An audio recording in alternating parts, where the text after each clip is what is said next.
So, the first big thing to wrap your head around is that your role isn't just about handing off a diagram. Nope, you're an advisor. You're there to guide the development and the operations teams on how they should deploy and manage their applications.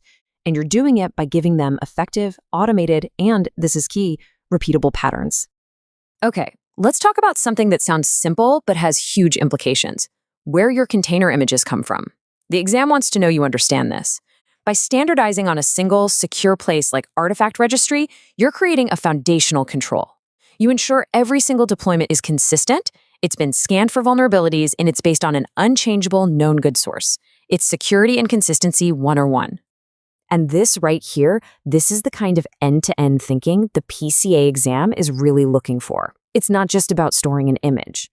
Just imagine this scenario. A critical vulnerability, a CVE, is discovered. Security Command Center immediately flags it. That flag automatically triggers a cloud build pipeline, which rebuilds the base image with the patch. And then it redeploys that patched version to production, all on its own. That entire automated lifecycle, from detection all the way to remediation, that's the level of excellence you need to be able to design for.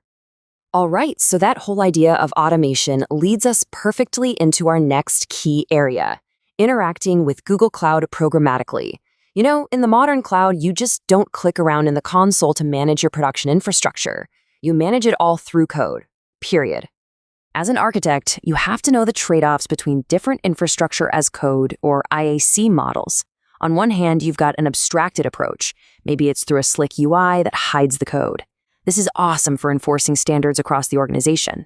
But on the other hand, you have native IAC, using tools like Terraform in a full CI/CD pipeline. This gives your expert teams the deep, granular control they need for those really complex, custom jobs. Knowing which one to recommend and when is a huge part of being a great architect. And here's a perfect example of why that native control can be so powerful. Picture this. Someone makes a manual change to a firewall and bam, production goes down. With native IAC, the team can use Terraform to instantly see that something has drifted from what the code says it should be. They can inspect the state, roll back the change in Git, and trigger a pipeline to put everything back to a perfect known good configuration. And the best part? You have a full audit trail of exactly what happened and a super reliable way to recover. And look, I really can't stress this enough. For this section of the exam, just knowing the theory is not going to cut it. You are absolutely expected to have practical, hands-on knowledge of Google Cloud's command line tools and its APIs. You need to know the commands, you need to understand how the system actually behaves when you interact with it through code. Speaking of programmatic access, let's talk about 4 rules that are just non-negotiable. These API best practices will save your project.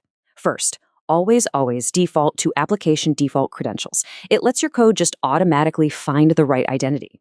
Second, avoid static service account keys like the plague. They are a massive security risk. Third, be proactive.